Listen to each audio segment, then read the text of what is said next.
The opinions expressed on this show do not necessarily reflect those of the Barbers Chat Network, our great partners at H&B Media, or any of our media peers. We're just five idiots who love sports and love to talk shit. If you're offended easily, then this show isn't for you. And for those who aren't offended easily, sit back, relax, and enjoy the show. Remember, it's only entertainment.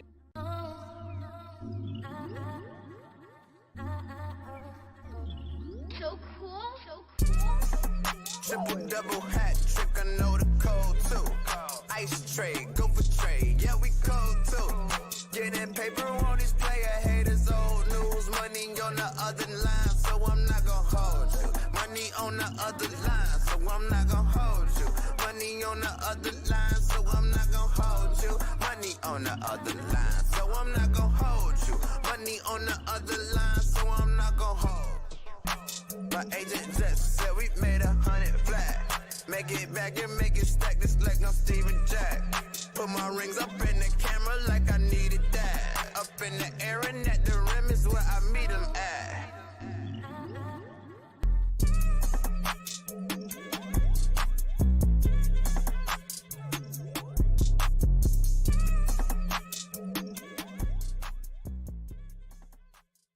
Before we start the show, we want to thank our sponsors, Pillars. Pillars is the best clothing line in the Chicagoland area. If you're looking for a dope hoodie, a sweatsuit, shirts, shoes, or even stuff for your kids, Pillars is where you should go. You can visit any of their 4 store locations in the Chicagoland area or visit pillarsclub.co and order online. Ladies and gentlemen, welcome to yet another edition of I'm Not Gonna Hold You, man. I am your host, Scott. It is Monday, February 19th, 2024, and we got another great edition for you today, man. A lot of NBA talk on this episode, man. You can follow me on Twitter and Instagram at BarbChairScott. You can also follow the Barbers Chat Network at BarbersChatNet on Twitter and IG. You can follow our partners at H&B Media at H&B Media TV on Twitter and at H&B Media on Instagram. And of course, you can get in tune with our sponsors, Pillars, at pillarsclub.co. Get all your clothes and all your shoes over there, or you can visit any of their 4 locations in the Chicagoland area. And of course, if you want to get everything extra we got from I'm Not Gonna Hold You, everything extra we got from the Barbers Chat Network, you can subscribe to the Patreon, patreon.com/Barbers Chat Network, where we have our local hour, which we'll be doing right after this. And of course, you get all the segments early, you get all the clips early. And of course, if you subscribe to the $10 holla, you get everything which we do from the Barbers Chat Network on the Patreon. And if you're watching this on Instagram, listen to the podcast version. We want you to like, subscribe, and comment. We appreciate all the feedback, man. We've got a packed show for y'all. We've got Pavy joining us in just a second for our weekend in the association, but I'm going to start this off with my sound off. Man, I know I'm aware I'm going to sound like an old grumpy, not only in the sound off, but in this episode in general, but the NBA has to figure this shit out.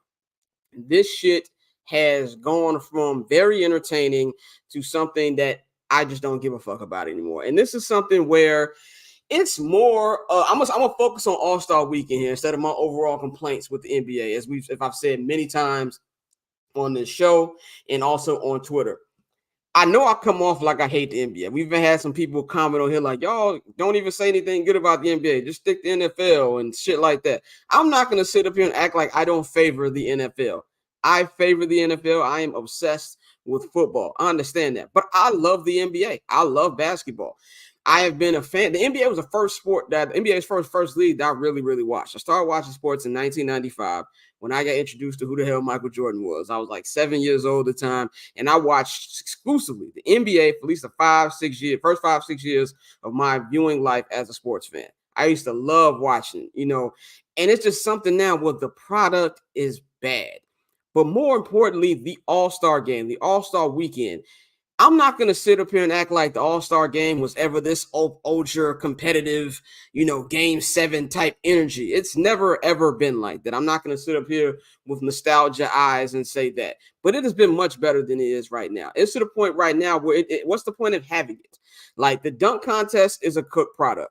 I don't know if we run out of the amount of dunks there is to do, or there's just not enough big names in the fucking contest. Like Jaylen Brown was the biggest name in the dunk contest. Mac McClung, as entertaining as he's been the last 2 years, and I'll give it to him, he's tried. He has played a total of 4 NBA games. You need bigger names in there. You need household names, or at least guys people even know. You know what I'm saying? Like, even if we look at the in my opinion, the best dunk contest of all time, which was Zach LaVine versus Aaron Gordon. Yeah, they weren't the stars that they are now, but we knew who those guys were, and they also made big-time dunks in game. You know what I'm saying? Like, I didn't even know Obi Toppin had a brother till yesterday. Like, we got shit that it just I don't even know. And from a guy like me, and there used to be a time where, like, these players gave a fuck.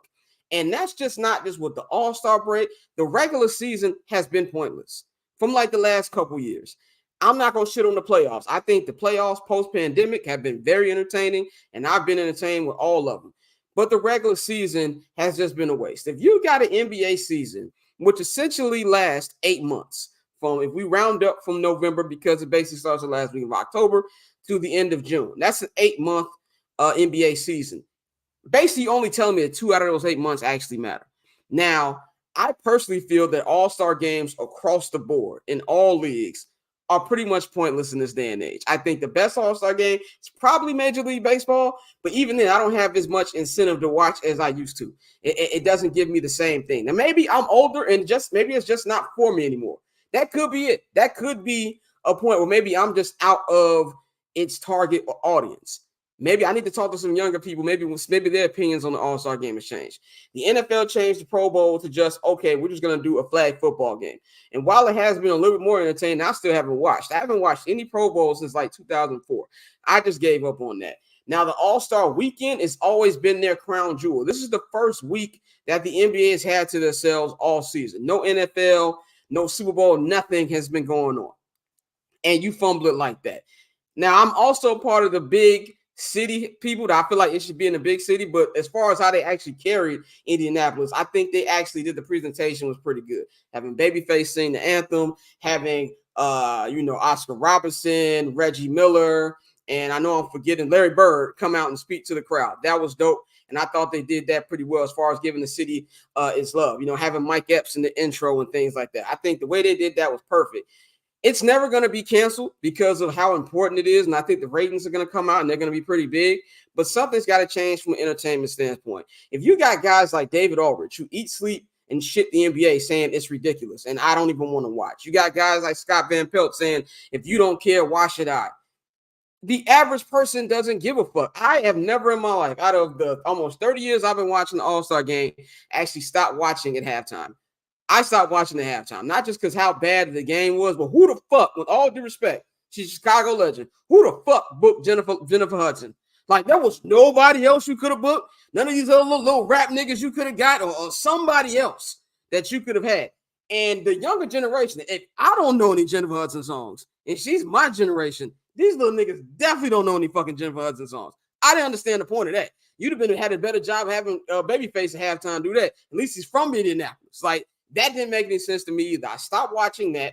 And only thing I actually watched on All-Star Saturday was the Steph and the Sabrina thing, which I had an issue about too, but we'll get in that in a moment.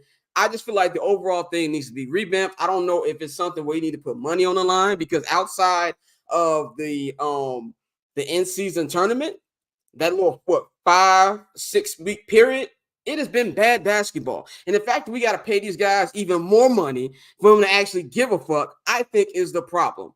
And as all NBA fans, this shit needs to be better. Shit, Adam Silver knows this. This is some shit now I'm making up. When he gave the MVP trophy to Dame Lillard last night, he said, well, the Eastern Conference has set a record, 211 points. Congrats, I guess. He was disgusted. This shit has to fucking change, man. So that's what I got about that as an NBA fan, as just an overall viewer of this shit. If nothing else changes, and one last thing, Anthony Edwards. I know this is the longest sound off ever, but Anthony Edwards, what the fuck? I love Ant. I'm a big fan of his. But you can't go out there and say, oh, we don't even want to play the All-Star game. You know what I'm saying? I'm going out there playing with my left hand. That shit is bullshit. Like, come on, dog. At least try. At least try. Like, we had moments where you had the East coming down from 20 points 23 years ago in 2001. Remember, we had Kobe guarding Mike, LeBron guarding Kobe. Remember the All-Star game where everybody got mad at LeBron because he didn't shoot the game-winning shot? What happened to those moments, man? Like, I'm not expecting this to be over-the-top intensity, but it used to be a thing where also it was like, oh, well, they'll play through the motions for the first 2.5 quarters. Then the fourth quarter comes, they turn it up. We won't even get that, man. We don't even get that. I'm just overall fed up with the product, and something needs to change. So that is got to be the longest sound off in the history of this show. We're gonna bring in the rest of my cast in when we got the one and only JR Bain. You can follow him at all social media platforms at JR Bain. We've got the one and only the president of Barbers Chat Network, executive producer of this show, and our Morehouse brother, Dante Miles. You can follow him at October's on Twitter. And of course, we got the one only Pat Vito here, Pavy World on Twitter and Instagram. Visit patverbs.com right now as they are all joining me. Courtney will be joining us in the second hour for the Hot Corner. We'll be talking about some baseball. But how are y'all gentlemen doing today? Hey, you snap. That was your best sound off. I was fed up. You snap, my G. I was fed up. Best sound off. Got to give you your respect. Thank you. I'm saying only thing I don't agree with is I think you got to keep rotating the All-Star game just because it's supposed to be the showcase of your best talent, and especially in today's game with the way these niggas sit out games, it's like this may be the people in that city. This may be their one time to see them. So other than that, I feel you. It's something got to change, but it's one of those things kind of like I know it's gonna sound crazy. It's kind of like with racism, G. It got to be a mentality change. I can't transition. But but it's a fact though.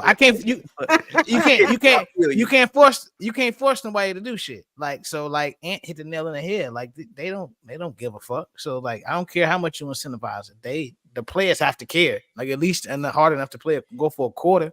Like, but they don't. Yeah, man. We're gonna start with Pavy here, man. First of all, Pav, how you feeling? I'm chilling, bro. No complaints. Let's just get right into it, man. Let's just get with the All-Star weekend, man. Pav, what was your overall thoughts before we go like on full breakdown of each thing from All-Star weekend? What was I feel like the biggest NBA fan out of the four of us, like you will legitimately watch, like Pav will watch old basketball games at like 2 a.m. in the morning with like a glass of wine and just chilling. Like he'll watch 1977 finals. Like this nigga loves basketball. So from a basketball lover perspective, what was your overall take of this weekend? I think we're over exaggerating how bad it was. I think it definitely really had bad moments. Like there were some awful moments. The skills challenge, I have no idea what that was. I don't know why we changed it. Like there was nothing wrong with the skills challenge, with the original skills challenge. I don't know what the fuck that was. So like that, I don't know. The Rising Stars game, I didn't watch this. I watched a little bit of it. I don't even know why we changed the Rising Stars game. Like where they got like this different team format. I don't know why we went away from rookie sophomores. Like I get in theory why, because the sophomores would always win. But like I thought rookie sophomores was cool. I even thought the world versus the USA was cool. I don't know why we went away from all these things, but like whatever. The 3-point contest, I think at this point is probably the marquee event of honestly probably the whole weekend. At this point. I think the Steph Sabrina thing was dope. It was a good event. It was something that, maybe we can start to see more consistently down the line as you have bigger stars come in. I don't want to say bigger stars, but stars come into W and as far as shooting becomes something that is prioritized more and more and more. The All-Star game wasn't the best. It was better than last year, though. I actually went to the All-Star. I was blessed enough to be able to cover All-Star weekend last year. That All-Star game was terrible. This one, I think, was a little bit better than that one. But yeah, I mean, obviously, I think we would all like to see the players, at least when it comes to the game, look like they're doing more than just going through the motions. I don't think I saw a full sprint all night, like literally all night. I think, Cat was doing his thing, but even like when they had Cat up there, like, oh, he's the third person in All-Star history to score 50 points. Like, it don't even count. Like, look at all the 50-point All-Star performances. They started in 2017. You want to know why? Because for whatever reason, 2017, that's when people decided we don't care. We're just going to let you score and do whatever else. We're just going to run around and, like, shoot threes and dunk. Growing up, I mean, we didn't even see – was there any highlights from yesterday? I mean, I think maybe like, Dame. I mean, I think there was no dunks. Yeah, No like oops. I think Dame and his shooting performance was incredible. Like Halliburton came out and the way he was shooting the ball. I mean, the way these players shoot the ball these days is just incredible. But usually all the highlights that we love to see and the highlights that get replayed, they came in actual game action. Like the reason why when T-Mac threw the ball off the backboard and called it dunked it was so cold because like it was the flow of the game. where even when like Vince came down in the baseline and did that 360 dunk, flow of the game, even when AI caught the lob and did whatever the hell he did, flow of the game, or even I remember I think it was like 2010 when Bron came down and like dunked on the entire Western Conference, flow of the game. I mean, even the Tim Duncan Shaq dunk, flow, not Tim Duncan, David Robinson getting dunked on by Shaq dunk, and I think it was 96, flow of the game. So, you know, some of the highlights that we love to see come when guys are, you know, I mean, obviously they're not going to go out there and play like it's the NBA Finals, but you at least want to see them, you know, getting after it a little bit. We didn't even see anybody, you know, call for any ISOs and take a, you know, one-on-one personal battles. Like we didn't get any of that. Again, I don't think it was as bad as people say it was, but I'm with Dante. It's the mentality for Ant to come out and say something like that as somebody who we assume is going to be a future quote unquote face of the league. I think it's kind of disturbing. I don't think you want one of your future marquee players saying something like that. But all in all, I think, you know, Indianapolis put on a great show. I think the presentation of the game was dope. Just even, you know, the presentation was better than the game. Just like honoring Indiana's basketball culture. I think the biggest star of the weekend was Tyrese Halliburton. And I think when we talk about faces of the league, I don't know why. Great. Like, I don't know why people like, I think as far as outside of maybe Wemby, I don't think we have a better future ambassador for the game of basketball right now than Tyrese Halliburton. I think Tyrese Halliburton is probably, I mean, when you look at future of the league, especially when it comes to American stars, I might have to go Tyrese Halliburton right now. Like, I think that he did a great job. You know, the guy who is the star that comes from that city usually does have a huge burden on him to kind of, you know, I guess get that city out there, and just like they usually have more responsibilities. And I thought Tyrese Halliburton handled it very well.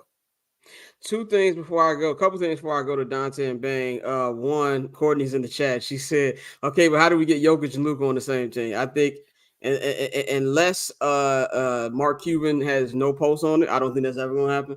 But Gustavo in the chat said what exactly to say. When so many words, I don't have the exact quote on me, but in so many words, Ant basically said nobody wants to come to All-Star Weekend. You know, that's basically what he was saying. And there was also I think his name is Aaron Jones on Twitter. Let me double check. He had a reason for why he thinks it's not as good. And I think it's as reasonable as you can get, but I still don't want to hear that shit. Here we go. It's Nate Jones. I'm sorry. Nate Jones is he's an agent. He works with Dame Lillard and things like that. He actually tweeted this last year. He said, you expect guys to play hard after 3, sometimes 4 straight days of appearances, partying late nights. Nope. The more All-Star weekend became the scene, the less likely became we see competitive All-Star games. Who's tapped out by Sunday? I get that, but nobody wants to hear that shit. Like, as a fan, I don't want to hear that shit. And, you know, I know I'm going to sound like real. We pay your bills, but you're getting paid millions of dollars. I don't want to hear that shit. Like, I just don't want to hear that shit. It comes with a certain. Go ahead. But like, we didn't see a full sprint. That's what I'm saying. We didn't even get a sprint, bro. I'm not asking you to go out there and play. I'm not asking you to like lock down defense. But like, damn. Like people just walk into the lane. Luka shot a 75-footer. I know what he was trying to do. He was trying to go the beginning of the game. This motherfucker, Bam Adebayo, blocked the shot, then pulled up for 3. Like he's fucking Reggie Miller. He made it though. I don't give a damn if he made it. I don't want to see that shit. And it's like there's other things about it too. It's just like infuriates me. I told you I'm gonna be real old nigga on the porch today. The celebrity game, and this has more to do with a problem in entertainment today. I'm gonna sound like an old nigga with this one. Who the fuck are these celebrities? Like who the fuck are these niggas? When you got Micah Parsons. Micah Parsons dropped 36 to 17. I saw more effort from Micah Parsons, Puka Nacua, and CJ Stroud than I saw from any of these niggas. But time out. Came off 6 months of actually beating niggas' ass. But they couldn't do shit. Michael Parsons scored 36 and nigga took 31 shots. Like, I get it. He's a football player though. Like he was jogging. Like he made sure like a celebrity game. That's he wasn't doing shit, bro. To take that many shots, but no, I think and Pavy, you said 2017 was the change, and Damian said it in the chat. Kobe retired in 2016, and this leads to my point: is part of the reason they don't give a fuck is because there are no more old dogs like to make them care. Like we was talking about before we came on The Last Dance, where Mike was in the locker room talking about Kobe, talking about the All-Star game and how it was gonna go. These niggas, like you said, they are fresh off appearances, doing endorsement deals. You know, they got certain activations they got to do for their sponsors. So, like you said, by the time the game come, they're gonna jog up and down and put on the shooting exhibition. Yeah, they can shoot the lights out. So, I mean, that was cool. But I think overall, and this leads to like my plan, I think what you should do is really revamp All-Star Saturday, and you lead off with the dunk contest until you can get the star power back. There's no need to make that the marquee event of All-Star Saturday when you got to pull niggas out the G League to fucking participate. So make that the start.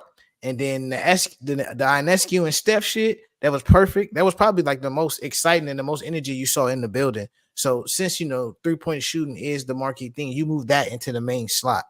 As for the skills competition, like we said, do it like back in the day. Bring in the best point guards or the best whoever, you know, it's a new age, so everybody runs point these days. So bring in your best skill people, and then you bring in the best skill people from the WNBA. Just like you bring in the best shooters from the WNBA, because I think it shouldn't be limited to just Sabrina. I think, you know, next year Caitlin Clark could be there. Kelsey Plum likes to kick it, but if she wants to participate, you put her out there. And like since the WNBA is a, you know, subsidiary of the NBA, this gives you an opportunity to put more eyes on the WNBA and those stars, which, you know, can help them get more publicity and get more bread. But I think you gotta really make Saturday night like that is your All-Star. Cancel the game 100%. And then you move the in-season tournament championship, move it to that Sunday. Neutral site. You know what I'm saying? If you got to get the tickets away, get the tickets away. I know people talk about, you know, getting people to fly in and do all that other shit. But no. At the end of the day, if the game is going to continually get worse, which it is, it's only going to get worse. I think you just move it. Like, just get rid of it. It's no point of doing it if it's going to just sit there and be a glorified shoot around. Because, like, it should be the same energy you get from the Drew League, from those summer runs where guys are out there going at each other. But you don't get that. You just get a bunch of niggas going, like I said, shooting threes. And it was great. It was a great this nigga Orlando. It was a great it was a First of all, look, I don't want to cut you off, Dante. I want to give Bane the floor. I just want to say this a couple things. First of all, Kenny Smith was wild. Okay, like he was man. Reggie was trying to give him outs, and he just kept going. Like, bro, stop. Kitty, he stop. did everything but say, "Get your ass back in the kitchen." Yeah. He did everything. Like I said this about the Sabrina Steph thing. I want to say this in the most unproblematic way ever. I'm looking at the camera when I'm saying this. This I thought from an event perspective, it was great. If we just talk about the actual event, it was great. And I think it needs to happen more. You know, it's the only event on All-Star Saturday that I actually watched. And I thought that she gave Steph hell of a go. Steph only won by 2-3 points. But I think for respect out of the women athletes, it needs to be more we're praising their actual ability and giving them the credit they deserve instead of just, hey, look, they can do the same thing men do. To me, it's disrespect to what they're actually doing. That's the problem I had. And it wasn't just me. I saw multiple people in women in media spaces saying the same thing that I'm saying. It just, I felt like it was more of a, hey, look, they can do this, and putting the whole shoulder of women hoops on her back, which I felt was unfair. Yeah, it was a whole lot of Captain Marvel vibes, my nigga. Like it 100% was. Yes, but any situation when you drag them out there with the men is gonna turn into that, bro. Like, I'm sorry, it just is. But they don't have to do that. The people, the broadcasters don't have to do that. Yes, fans might treat it that way. The broadcasters don't have to do that. Nike dropped the ad right when it was, if you can shoot, you can shoot. Like, yeah, you know, they played into it off the rip. That's what it's gonna turn into every time is women versus men in any competitive thing. Unfortunately, it's gonna turn into that. The broadcast is a whole nother completely separate, different thing. That like is I don't even Kenny probably ain't watching NBA game. Kenny don't watch NBA games. Kenny said, I didn't know Halliburton could shoot like that. What? What? You didn't know he could do highest scoring offense in the NBA. You didn't know he could shoot. What? All right, bro. You got it, dog. Look, you just be running knock needed to the screen and shit. Just, you know. It's like this, bro. Like, it really felt like when your little cousin or your son or your daughter do something like, look at you. He picked up the remote. Like, that's how it felt. And if I was a WNBA player, I'd be disrespected. Like, what the fuck? You goddamn right I can do this. Like, that, I just didn't like the coverage of it, but we ran a long time. Bang, the floor is yours. Oh man, where do I start? Pav, I understand that you said that that it was bad, but it wasn't that bad. But the way that you explained it sounded terrible. Like it sounded like the night. Yeah, it made it worse, man. It made it Just want to terrible. let you. I want to let Cancer you know. ain't that bad. You can die like, if you don't treat it. You're like, man, it wasn't that bad, but then you went through like some terrible ass shit. I was sitting there like, well, it sounds bad to me. Let's start with Friday, right? If y'all got to get some better celebrities. Hey, I don't. Matter of fact, if I'm Chris Brown, yeah, I'm mad. All right, because if y'all really invited me just to be like, nah, like Chris Brown would have been MVP with everybody who played. Like Michael Parsons, like I think he shot the ball 31 times. Like for real, this is what we own. Like that was terrible in itself. Saturday, the dunking contest needs to be first. Right, and here's the thing, I think it was somebody on there. Yeah, Orlando. Orlando, you've been cooking today too. Let me just say this: you've been cooking in the chat today. But I agree. Bron indirectly ruined the contest. But I'll go further. Indirectly, I'm not saying that this was meant to be on purpose. Stephen A. Smith said it was on purpose today. It's like, all right, fam, you're going too hard here. But I think indirectly, LeBron James messed up All-Star Weekend and the All-Star Game. And let me say this again, indirectly, I am not shooting or stabbing or doing anything with LeBron James' legacy. But I believe that the start of the Stars not really being that involved in All-Star Weekend starts with him not doing the dunking contest. Like the dunking contest is a rite of passage. The three-point contest, not necessarily, because that was really like the bench players who shoot the three off the bench, really getting their love and getting it in. Like, it was like, okay, this nigga that's on the bench, he's the three-point champion. Shouts out to Tim Legler, or shouts out to Craig Hodges and stuff like that. As the three-point shot really becomes big, that's when you see the stars get in. But on the flip side, that's when you see the stars get out of the dunking contest. Because LeBron James said he's not going to do it. So if LeBron James is not going to do it, you start seeing the stars dwindle out of not only the dunking contest, but some of the other big events as well. Again, it used to be a rite of passage. Let's even skip Michael Jordan, all of those people. Like Dr. J was in the dunking contest. Larry Nance was in the dunking contest. Clyde Drexler was in the dunking contest. It wasn't just the random ass rookie or the random ass dude on the bench that was in the dunking contest.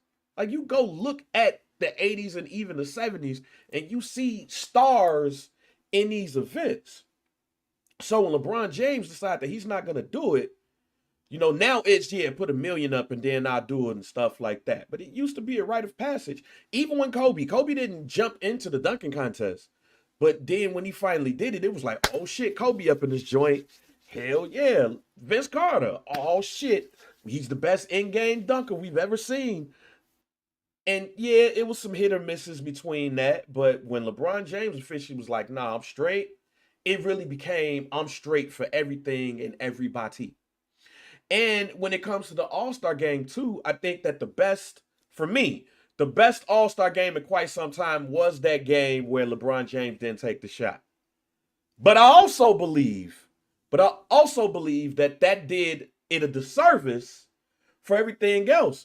Because I think at that point, LeBron and LeBron apologists was like, yo, why are y'all taking this game so seriously? It's just an All-Star game. Mm-hmm. Like, everybody came down. Like, y'all got to remember, everybody came down on LeBron James for not taking the final shot in an All-Star game, which we all came down and we all agreed. But I think from that moment on, it was like, yo, why are we playing so hard for an All-Star game?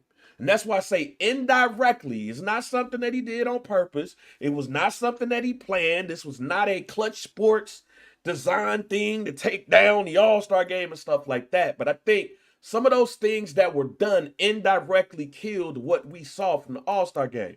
Like, let's just take it to the 90s and early 2000s, even going to that moment. The first half was for play. And it was something interesting that we had said. I don't remember an alley-oop, a real true alley-oop being thrown. I saw some attempts, but it was not even any showboating. Like, even if you go to the 90s and early 2000s, just starting in that era right there, because that's the era we grew up in. Because I know somebody's going to be like, yeah, they wasn't doing this in the 90s. Nah, yes, the fuck they were. Isaiah Thomas would go throw a oop to Michael Jordan. He'd throw a oop to Mike. He ain't that nigga, but niggas was throwing oops to Mike. Niggas was throwing oops to Shaq. Shaq was backing people up and doing fadeaways and all that shit. The first half was meant for let's get the shits off. Halfway into the third quarter, into the fourth, all right, y'all, we playing for real now. Now we playing for real. Let's go ahead and get to it. And that's what I was kind of hoping yesterday. Because when the East got out to that big lead, y'all got to remember in the beginning of the game, they was like, oh man, the length of the West is, I don't know how the East is going to do it. Then next thing you know, the East was up 20. Yep. So I'm thinking like, all right, maybe in like the third quarter, somebody's going to be like, all right, make this shit close. Hell no. They were just like, yo, let's just throw some shit up. Game over.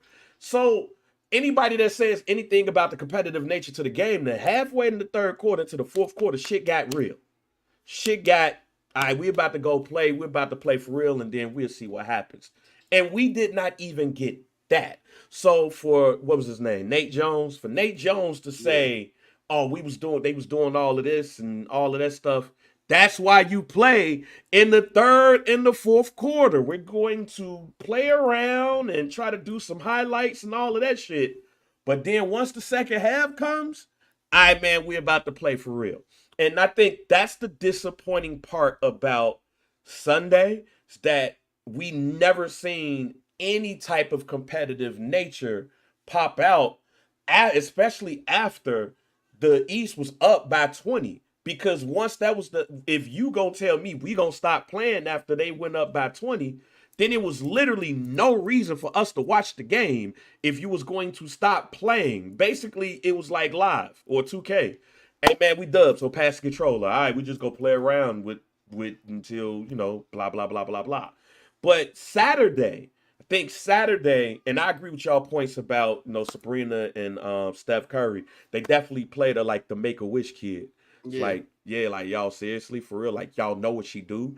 But also when it comes to like the skills challenge and all of that stuff, I had asked her, I don't even remember when they took the team WNBA out of the skills challenge. Like, I remember them having the team WNBA in the skills challenge, or a woman from a team being one of the people on the skills challenge. Like, so, and then the dunking contest. For every Michael Jordan, Dominique Wilkins, there's a Spud Webb and a Kenny Skywalker who were bench players and known players, but they wasn't like everyday stars. They became a star once they won the dunking contest. Harold Miner became a star. He became Baby Jordan once he won the dunking contest. Brent Barry became a star once he won the dunking contest. I mean, there's like Desmond, what's his name? Zach Levine, Desmond Mason. Yeah, Desmond Mason. Yeah, like Jason Richardson. Yeah, it's like Don't do this to Jason Richardson. Jason Richardson was dead ass good. Jason Richardson was better than motherfucking Desmond Mason. Yeah, that's what I said. Oh, okay. Yeah. So I mean, there is those players, but those players became stars because they out-dunked the star that was in the joint. So it's a lot to go into what makes this weekend, what made this All-Star weekend to me terrible. But it's a lot of work that Adam Silver and the NBA is going to have to do to look at how to fix this, because especially when you put these in smaller markets like Indianapolis, like, I've been to Indianapolis. There's not a lot of stuff to do outside Broadway. Go back again. Yeah, so especially when you put them in markets like that, you got to have your star power do their thing. And LeBron James saying what he said at the end of the night at the press conference, maybe that might make a difference. But now we're also at a point where LeBron James is the old nigga. Shit, so, LeBron didn't even do the, how they used to do the, what I used to like when I was a kid and teenager, the all-star practices where they'll come out, do the horse shot and shit like that, and everybody do the interviews. Bron didn't even do that shit. And I'm not blaming Bron 100%. Hold on, let me hold on. And he had his own shit on Sunday before. I just want to say Bron has an ankle issue. Like, he literally might not play on Thursday. So no, I get that. Bron, he actually might not. What they got to do with shooting? He barely got off the floor with that. One dunk. He barely got up. Barely got up because he came down like ooh. But he didn't play the second half. I'm not saying he's not hurt, but you can't throw some bullshit shots in practice. If I could just say this about the dunk contest, I don't think it was as bad as people No. think it was. No. Hold on. The issue was I agree with you. Jaylen Brown was historically horrible. Bad. Jaylen Brown had one of the worst dunk contests. He jumped over Kai Cenat in a chair. Didn't windmill. No, missed. Didn't windmill. Didn't do nothing. Just caught it and dunked.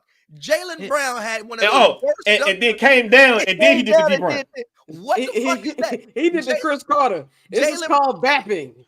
Jaylen Brown had one of the worst performances, and also the judges did a lot to take away from the contest. Even like Matt McClung's it's ass. What you we supposed to be giving niggas? No. Some of them scores was wrong. Jaime should. Hey, that was racism. The reason why he didn't make it to the finals was pure racism. I don't give a damn what y'all say. When that man.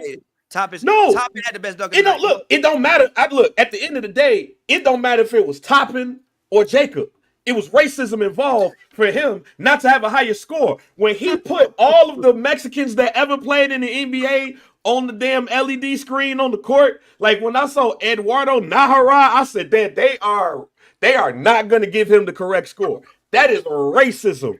All right. If I am a Mexican who loves the NBA, I am crying racism to Fred Jones, whoever was that old ass Indiana Pacer who was in the dunking contest in like 1976 that gave that low ass score. That was racism, fam. They saw the Mexicans on the court and they was like, who the fuck is these dudes right here? No, we not giving them no proper score. Fuck that shit right there. And who made Kenny Smith the orator of the goddamn dunk contest? The Let's Go Home. Like he been trying to recreate that moment since the Let's Go Home. Then he tried to tell Reggie Miller about shooting. The fuck? Yeah, shut up. That man was scarred. That man was lit. That's again. The dunk contest this year was not as bad as it will go down in being. I think the judges messed it up. For one, they took away from the dunks. Like even Matt McClung's first dunk, it's a 50, bro. He dropped the ball mid-air. You've never seen that in the dunk contest. He dropped the ball mid-air and dunked it. Obi Toppin's brother did a fucking spinning East Bay, and they gave him a 47. And honestly, I think the NBA put the word in, we want Jaylen Brown in like the finals, and that's why Jaylen Brown ended up in the finals. Why though? Okay. Because the star power. I'm just saying, what star power does Jaylen Brown have? Jaylen Brown is the most paid player in NBA history. Let's also remember this. He's the highest paid player in the history of the fucking league. At the end of the day, if Jaylen Brown and Mac McClung do the same dunk, it's gonna get a bigger reaction if Jaylen Brown does the dunk. Like that. That's what's killing the dunk contest. Is you don't have Mike versus Meek. You don't have stars in that bitch. Even when you had Aaron Gordon and Zach LaVine, they was going the fuck off. And now you have nobody. Like I said, you pull the niggas from the G League. I didn't know Obi Toppin had a brother to that. I had no idea. I'm like, yo, Obi got a brother that plays on the Knicks. On the Knicks? When did he get there? Exactly. So like it's the lack of star power. That's like the dunk contest. It damn near needs to go, bro. Like it don't need to go, bro. I'm just saying even though he's a good player, when you're in a dunking contest, like it's like Ray Allen was in the dunking contest at one point. Like you Ray Allen, but you don't need to be here, nigga. Like go shoot a 3. All right, go be in the skills competition. Don't try to get busy though. Again. I know, but he's not. It's a aura and a swag, like y'all said. It's an aura and a swag to a player that's supposed to be in the dunking contest. Jaylen Brown don't exude that. He don't exude that. You gotta perform. It's also like how you make the dunks look. For instance, like the Toppin dunk. I think the reason why he didn't get a higher score was it didn't look cool. He didn't look graceful in the air. You know what I'm saying? Like Zach LaVine, when he did, like the shit just looked so fucking graceful. It's like, oh my God, what is this? Even Aaron Gordon, like playing to the crowd. But again, I don't think the dunk contest was that bad. I don't think it needs to go. I just think we had a situation. I just think we had a situation in which Jaylen Brown had that was an all-time horrible performance. Like that was an all-time bad. Was Jaylen Brown or Nate Robinson? Which one was the worst? Jaylen Brown by far. Jaylen Brown by far. Because Nate here's what I'm saying. Here's why I said that.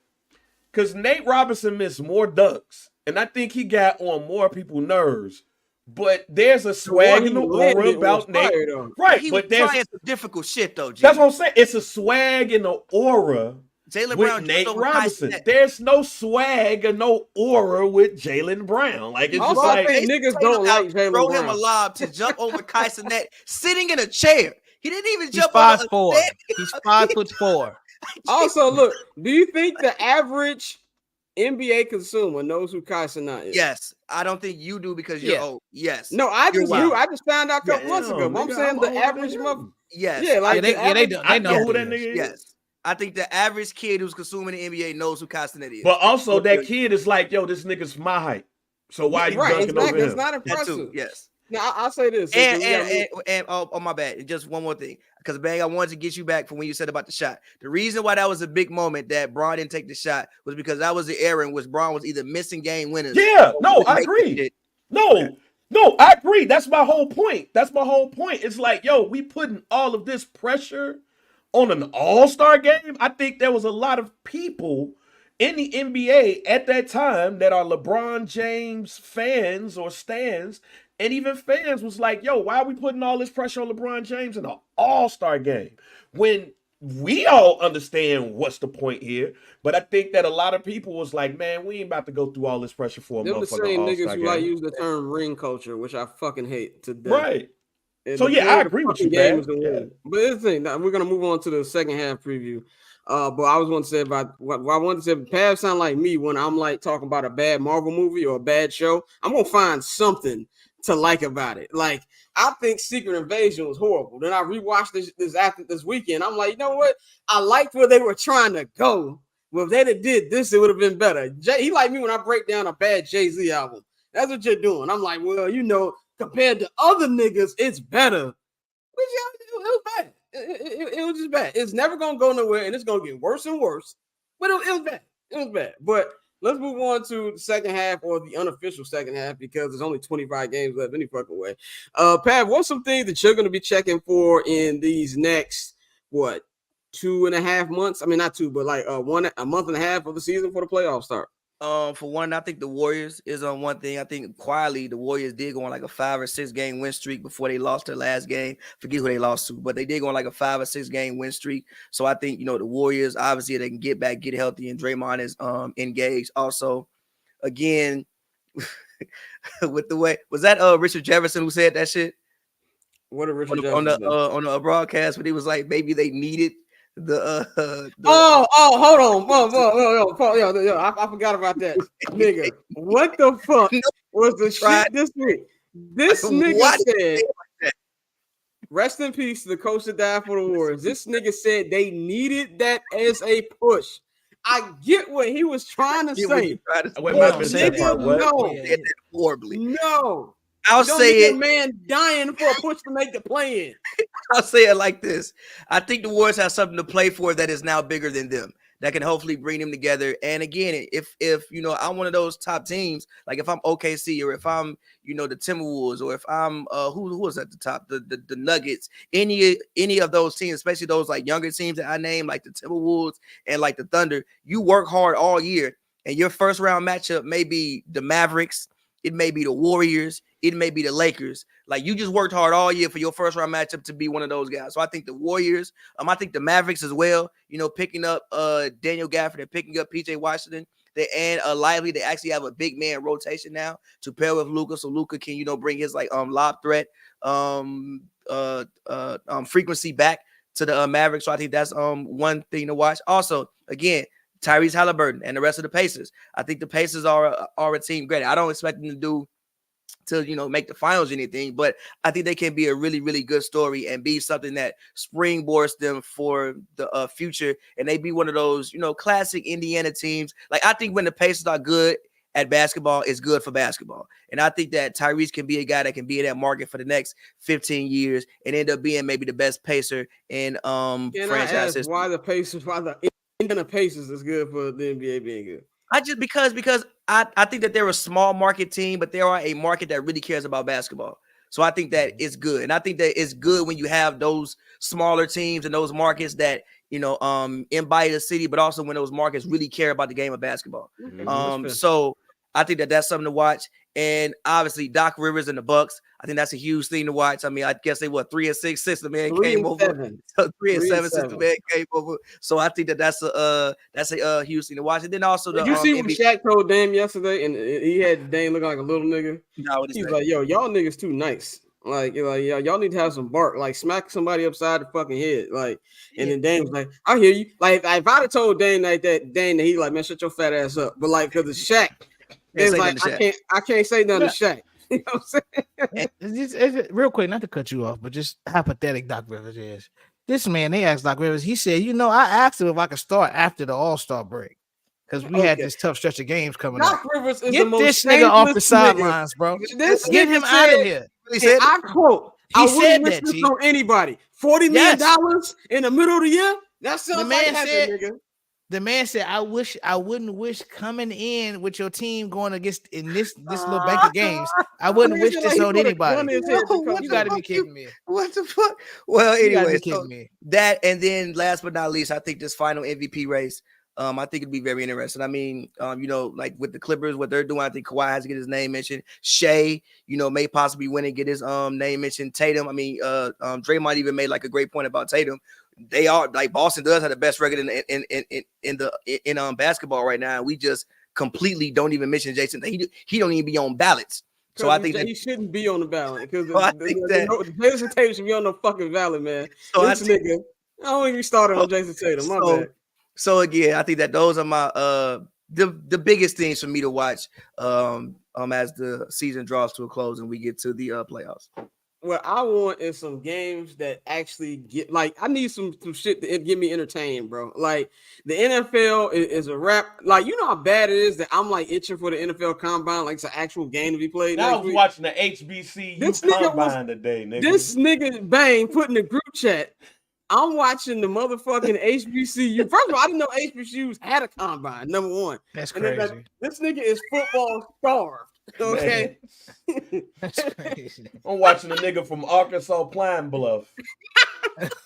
I didn't know. In a park. Nigga, when I was putting the rundown this morning, I was just trying to. They were not in the park, nigga. Don't do this. They look like it was in the park. Did you watch it, nigga? Did you watch a little bit of it, Dante? Them niggas look like they was at the Folly Park. HBCU. Did you watch it today, nigga? Them niggas look like they was at Columbus Park, G. Let's no. Them niggas at Marquette Park. Shut up. Hey, yo, shut up. We're going to do it right here. Don't even worry about that permit. We're going to do it right here. I'm going to set them cones up real quick. See Orlando? Like, that nigga from Tuskegee looks like a guy. Hey, bro, that's how bad it was. Like, this is why there's blood on Adam Silver's hand. I'm scrolling all my sports feeds, G. I'm like, all right, what football can we discuss? I almost put, is Jimmy Garoppolo ever going to be a starting quarterback again on this rundown? That's how dark it got. Like that's how I got it. So I want to see games that matter. Like I was looking forward to Lakers Warriors again. We find out LeBron might even play. Now it's not LeBron's fault. LeBron actually is hurt, but give me something to watch. Like for the love of God. And I actually got to give love to the NBA TNT team this week. They tried so hard to make us give a fuck. Like they tried so hard, and it just did not work. So one question I got for you, Pav, is there anything? What are you expecting from the Lakers in the second half? Because I know that's a mandatory question. We got to talk about the Lakers. What did you have to? Because what do you think about what Kendrick Perkins said that there's another star coming in the offseason? And then Shams even said that Trae Young might be somebody the Lakers might try to get. Good for them, bro. I guess, bro. Like, good. I mean, do we know? Like, if Trae Young comes to the Lakers next season. Nah, it'd be cool. I mean, like, they got a live threat or whatever. He ain't gonna play no damn defense, so AD better go win Defensive Player of the Year. But they got a live threat or whatever. Like, yeah, it'd be cool, good for them. But I expect the Lakers to play 500 basketball the rest of the way because they're about a 500 basketball team. That's what I expect. But when they get in the playoffs, do you think they can make any noise? Like, what is a good season for a Laker fan? What is a good season for the Lakers?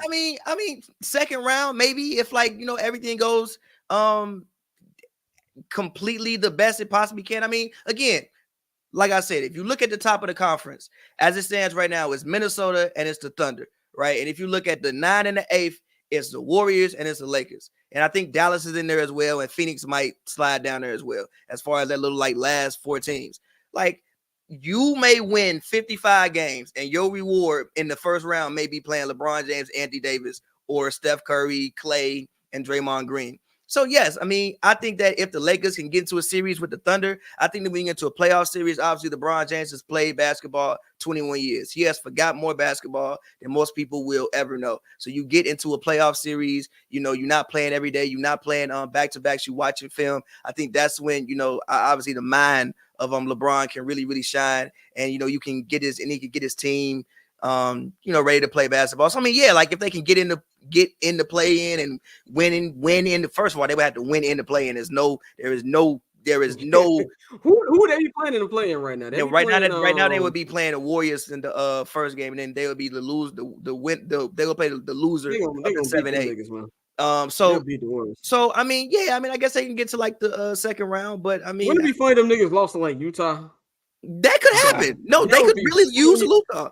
No, they could. That's why it'd be funny as hell. Imagine Laurie got like 35. Chris Dunn, all of that can happen. Chris Dunn, who I didn't know wasn't working at Trader Joe's, has 15 and 8. Like that would be funny as shit. That would be funny as shit. All of that can happen. So I mean, yes, I guess they get to the second round, but like, so like I don't really. It's whatever, bro.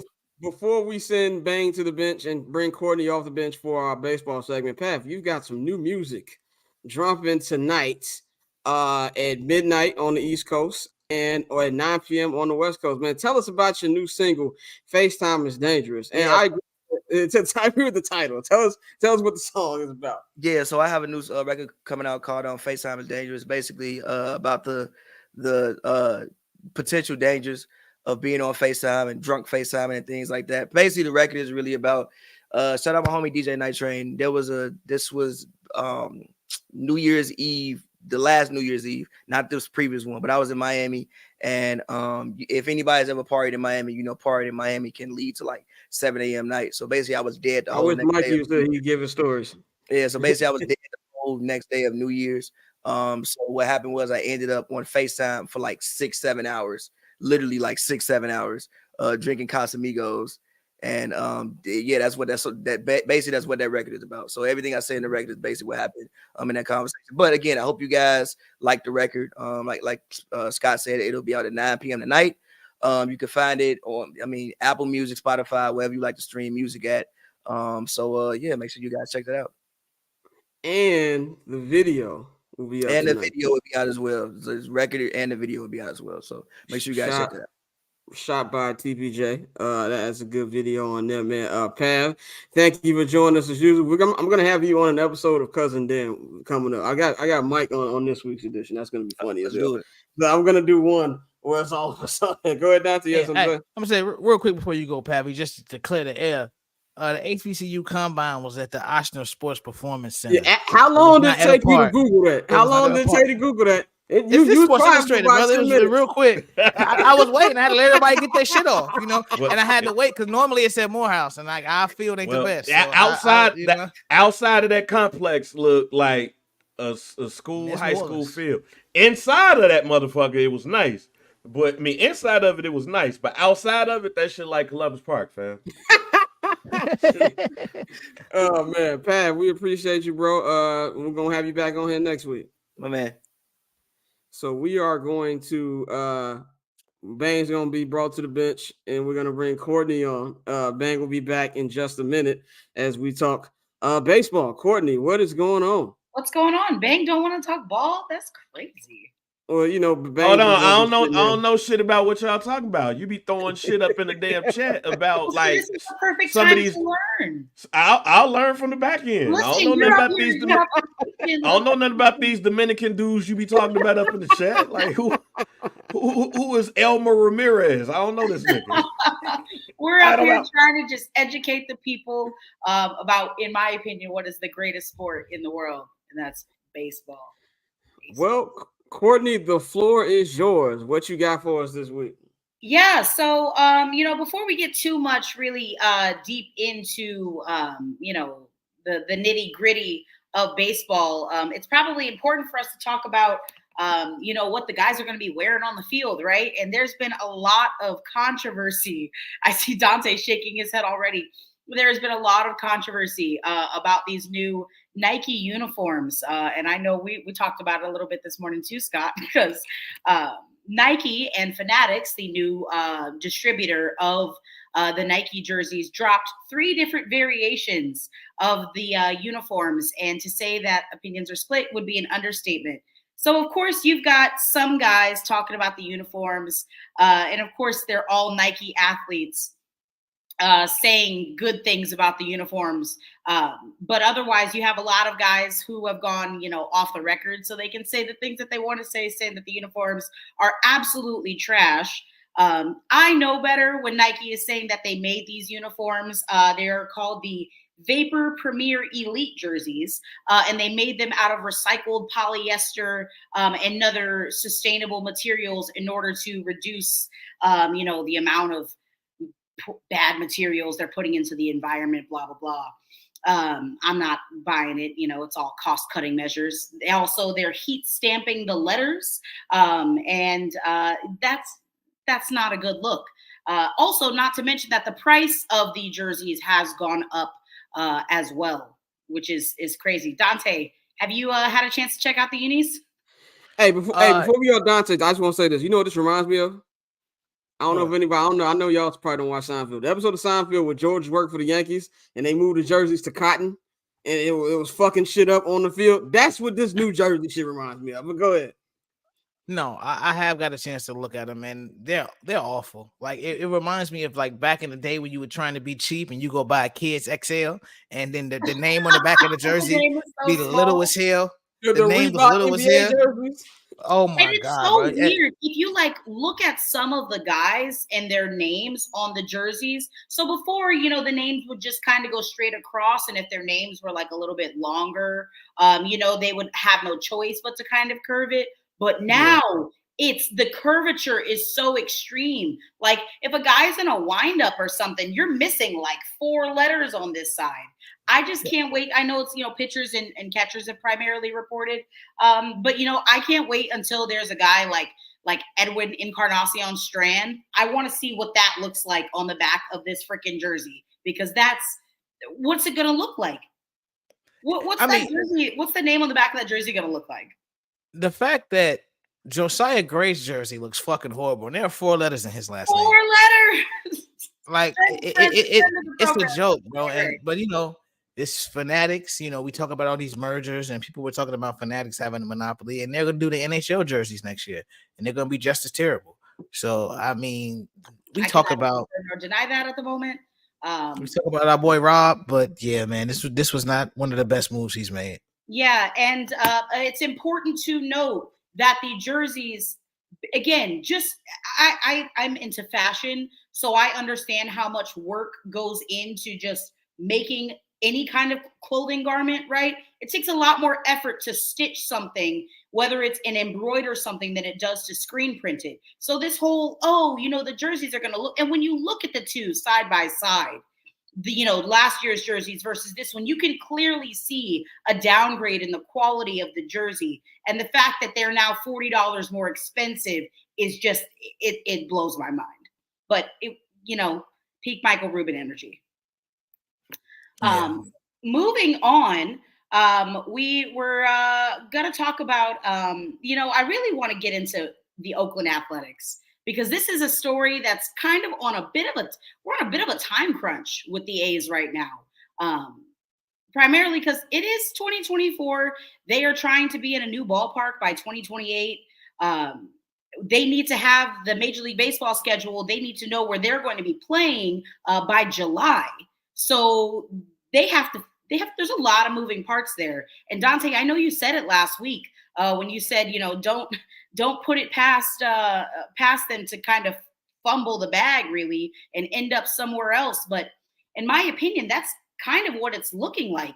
As far as for 2025 and 2027, there's a few different places that they want them, that they're exploring to kind of play, including going back to the Coliseum. But if they go back to the Coliseum to play, that's just such a bad. It looks terrible. It's a terrible look for the organization. And now Oakland has all of the power. They can set the terms, you know. Why would you? It's almost like it's a very amateur move if you go to like Las Vegas has already said they don't want them playing in the AAA ballpark out in Summerlin. They said that they don't want that being Oakland's first, you know, emergence into the market, which I totally understand. And I agree that that makes sense. But it kind of reminds me of like the Arizona Coyotes, how they couldn't get their deal on a stadium done. So, you know, temporarily they've moved into Mullet Arena, which is the home of Arizona State Sun Devils hockey program. It's so amateurish, y'all. I can't even. It's an embarrassment. Which right? way do you think? Which way you think is favoring right now? Like, which way you think it'll go? Yeah, so Jeff Passan was on Pardon the Interruption, and he said that right now it's most likely looking that they're going to be going back to playing in the Coliseum. But they also have Sutter Health Ballpark, which is the AAA affiliate, the Sacramento River Cats for the Giants, that they might play from 2025, 2026, and 2027 until the new ballpark is completed. In Vegas, but they don't have any, like Vegas doesn't have any of the financials or even the ballpark rendering, which was supposed to be due in December, but it's February and, you know, the officials in Las Vegas have not received that yet. So it's a lot of shrugging our shoulders in Oakland / Salt Lake / Sacramento / Las Vegas. Yeah, it's ugly. It's ugly, bro, because I really think John Fisher, like, he tried to pull a power move and he's really, you know, fumbled this in every step. And even with, you know, he sat there and, you know, tried to leverage play him and Manfred saying, you know, well, the city of Oakland wasn't negotiating in good faith. And then the mayor drops a 90-page proposal where he said, no, we gave him the land, we gave him everything he wanted. He just didn't want to spend the money. And so it's looking more and more likely that they will be back in Oakland. Because like I said, I know the government in Utah, they were setting up to, you know, pretty much get them a presentation to show them that, hey, you know, Salt Lake City, we got space for a ballpark. We've been looking to get into this space. I know Russell Wilson and his group were trying to put a team up in Portland. So you still have options for Major League Baseball to expand because they will expand in the West. But the Vegas thing is looking more and more shaky because, bro, when you don't even have renderings, and then for anybody that goes to Vegas, like I said, I go to Vegas 3 or 4 times a year. So like if you go to where the Tropicana sits, and then you see what they're trying to do, it's no way in hell. Like, unless you do literally a boutique ballpark that probably sits 22,000 people, if that's something really tiny to fit on that space, it's going to be nuts, bro. So, I mean, at this point, I think he's backed himself into a corner. And then with there being so many stipulations on, he can't sell any part of the team while he's in Vegas, or he gets heavily taxed on it. So you won't see him make the money off that. So, like, there's less incentive for him to do that to try to get a stadium done. So it's really like he shot himself in the foot. And hopefully, I know Oakland fans are probably hoping that it gets to the point where the family that owns the Warriors, they come up and say, hey, he said it like a couple months ago, my offer still stands to buy the team from you. Well, I got a question, Dante. You brought that up. So what do you think it'll take for them to get to that, to reach back out the leg up, since they didn't want them involved to begin with? That's just John Fisher. Like, this is just a rich guy. I have this asset, it's mine. Fuck you. I don't have to sell it because I don't want to.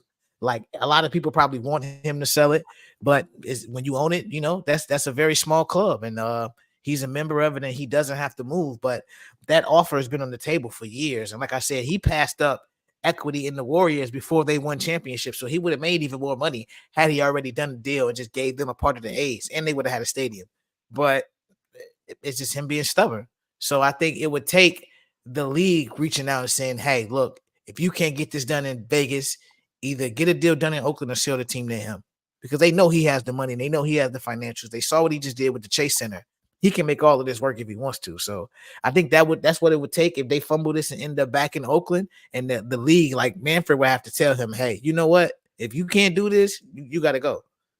I think, and also, yeah, speaking of Manfred, I guarantee you there's some phone calls going on because you're fucking up that man's going away present. This would have been the stamp on the last thing that he did if he was being honest about it being his last, term as commissioner. You're fucking up my image because that's supposed to be part of my legacy, is that I relocated a baseball team, and maybe if Nashville or Salt Lake City gets an expansion team. But now, in my opinion, I don't really think, I think Vegas would be better off as a city if they got an expansion team over having to deal with all of the baggage that comes along with that specific organization. The A's, man, y'all go ahead and just make something shake with that Howard Terminal lot because it's already setting up itself up for failure. There's two ways I kind of look at it. One is it's a bad. I feel like this whole thing in general has been a bad look. I really feel bad for Oakland sports fans. They didn't have the Golden State Warriors be taken away. They didn't have the Raiders get taken away, and now the A's are getting taken away. But I kind of understand too. Like if they do, let's just say they do somehow find a way to keep the team in Oakland. What's it gonna take for Is there any way that the ownership are gonna actually try to make this team better? Because I think you're going to have the same problem, even if you do build a new stadium somehow out there. If there's not a good product, they're not going to be there. Do you think I'm off base on that? Or do you think it has a lot to do with just the arena, the state, the ballpark? And that's the problem with all of these very incredibly lucrative television deals, is that there's not necessarily an emphasis for these guys to field competitive teams. They don't have to because they still make money. Now, there was a point when gate receipts were accounting for, 40% of revenue, but now you got all this TV money, and now they get the unfortunately get to benefit, even though they aren't, good. They get to benefit from that shared revenue pooling that they have with Major League Baseball, and it's so unfortunate because they don't have to field a competitive team. He doesn't have to do that. He still gets paid, and it's trash. And who brought revenue sharing into Major League Baseball? The great Jerry Reinsdorf. You of cheap course. bastard. God bless you. It always goes back to that second shit. Every fucking time, bro. Well, moving on, speaking of people that should be on a hot seat somewhere, managers on the hot seat. Dante, I kind of want to give your thoughts on 3 or 4 managers that you might have on the hot seat. I have a couple. The list was pretty long when I was making it. Surprisingly, I know there was a lot of moving and shaking this past season, but yeah. What do you think? I got 2 in a possible. Like I had more, but I think these 2 right here are my big 2. Number 1 is AJ Finch. AJ Hitch, I'm sorry. Yeah, I knew you. Yeah, the 4 you've been in Detroit 4 years and they haven't got anything off the ground. Like that was one of those moves. They expected him to come in there, that was bring a big energy to that. It was a big signing because remember he was supposed to come to the White Sox. The White Sox wanted him. Yeah, they fumbled that. They put his signature on the Tony La Russa, whatever. But no, yeah. But that ball club has really struggled. They've really struggled. That's a winnable division. If you can't get them to win, 85 games, like what's going on. So I think him, my guy in Washington. I know we give guys a longer leash when they win a World Series, but that was 2019. They brought some young talent in. They made a couple steps. Josiah Gray was an all-star. CJ, we saw a little bit of power from him that we didn't expect to see. I know I damn sure didn't. But at the end of the day, I think, when you start to get further and further removed from that World Series, it's not going to be like what the A's did with Socha, where he just stayed there for a decade after they went to the World Series. So I think that's a guy who he really has to make something shake. And last, the White Sox. Is this your possible? Yeah, this is my possible. Goddamn. Pedro, that I do think that is my possible because Getz has constantly talked about the attitude of the team. He doesn't like the energy on the team, and one person who's responsible for a lot of that is the manager. You set the tone. So if you've reset the deck, you bring in some people that you think you should at least not. Obviously, I don't think they're going to contend for the division, but if you should see mentality change, you should see them be better defensively. You should see them be sharper. If you don't see that, then he possibly is not the guy to lead your team down that direction. So I think Pedro, his seat is definitely warmer than people think this year. Can I just say this about, and we're gonna get into more full detail over the Cubs and the White Sox in the local hour. Me and Dante will. Courtney, I want your opinion on this because I think this is gonna be one of the worst White Sox teams in the history of that shitty franchise, and that's saying a lot because they got a lot of shitty ass teams. Yeah. I would be surprised if these motherfuckers win 60 games. What is your take before we get to your list of hot seat and then of course remaining free agents? What's your take on how both sides of Chicago baseball are gonna fare this year? I think it is going to be. Before I give my opinion on the Cubs, I gotta see if they're gonna sign Cody Bellinger or not. I don't know what their plan is. There's some holes in that lineup for me, and in that rotation, but I digress. But the White Sox, that's not even like worth discussing. It's damn sure not worth watching. My White Sox friends are some of the most passionate baseball fans I know, and I'm so proud of them for like taking the steps to like actively not watch that baseball team. I don't know any. I've been shamed for moving away from this thing. Yeah, it's disgusting because you have the ability to field a competitive team. The brand is strong as hell, and yet you actively choose to not do that. Oh, well, we're in a retool. That is not a retool. We're gonna build a new stadium for Smokescreen and try to beat the Bears. And you think you as an owner deserve the sports stadium allocation? Yeah, if anybody should deserve it, it's the freaking Bears. The Bears should get that old ass stadium. They should get at least they trying to move the franchise in the right way. Go ahead, Dante. Correct. I'll say this. You weren't great last season, but like I knew you have the number one pick. That's the problem with having the number one pick is that people automatically in your mind they think that you're like the Carolina Panthers and you lost every fucking game this season. No, they got that from Carolina. The Bears were good, yeah. So give the Bears the money. Don't give the fucking White Sox and Jerry Reinsdorf any more goddamn money. Not until he spends more than like $85 million on a free agent. Literally start the challenge right now. Jerry Reinsdorf, spend more than freaking $80 million on a free agent challenge. Go. Literally, we're all going to be dead. Go ahead, Dante. That's bad. I'll just say this, close to Montgomery's player comp is Corey Seager. So, we may have one. Okay. We may have one. Okay. We may have one. Okay. We're going to talk about that bullshit. We may have a guy. We may have a guy. Mike, you be right with him. Mikey, right with me. Mikey been singing that. Have you seen that swing? Have you seen that swing? The White Sox Instagram posted a video using like a really popular TikTok sound, and it was like, "Are you new here?"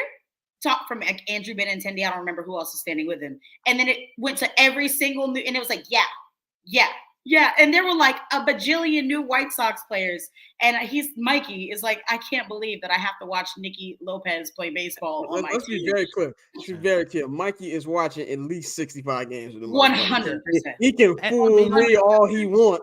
We gonna get mad. Man, this shit might kind of decent middle of June. Yeah, and I say this: that brother is a degenerate. He was gambling. He literally texted me about some NHL shit last week, and I said, "Sir, take a break. NBA's in a break. You can take one too. I promise." Yeah, take a break. I don't think the White Sox could beat the Savannah Bananas, my nigga. Like that's how bad of a ball club. They can't beat the Fort Wayne Wizards, nigga. Like they not beating nobody, bro. Yeah. If Colson Montgomery come out there swinging like Corey Seager. Okay, look. Okay, let's just play devil's advocate and say he's good. It don't matter. He's gonna be sitting there being good with Louis Robinson. Right, we're gonna enjoy the 4 seasons, and then when Scott Boras get him the fuck out of there, wherever team he go to. But while we got who's some managers on your hot seat? Well, Dante named one of them. I had AJ Hinch in the back of my mind, but for me, that there's not as much of a rush to win in that division as there are in others. Like when I think about most important divisions in my mind, like the AL Central is like the last that I think of. I forget about it sometimes, honestly. But no, so managers on the hot seat for me, it is another guy with an A name, and he's the manager in New York, and that's Aaron Boone. The Yankees went 82-80 last season. And I know obviously a lot of that was not his fault. The Yankees have had a really difficult time staying healthy past couple of years. But like this season, when you just made all of these strides, and like people were calling for their jobs, they as in Aaron Boone and Brian Cashman last year. And if you probably listen to like any freaking Yankees or New York sports radio, there's a lot of people saying that Aaron Boone needed to go. But if you don't do something meaningful, get this team into the playoffs, bare minimum this season, oh, you're gone. Like he has to be gone. You signed way too many people to not get into the playoffs at the very least. I think they should win the division, but you also got Baltimore to deal with. So I don't know. Good. And Toronto. Speaking of, again, that's another possible. He's also on the hot seat, but he's not on my list. When are the Yankees? I feel like the Yankees one of them teams who, because they're the Yankees, we letting them off the hook. Like these motherfuckers been stuck. No, because they're the Yankees. Yeah.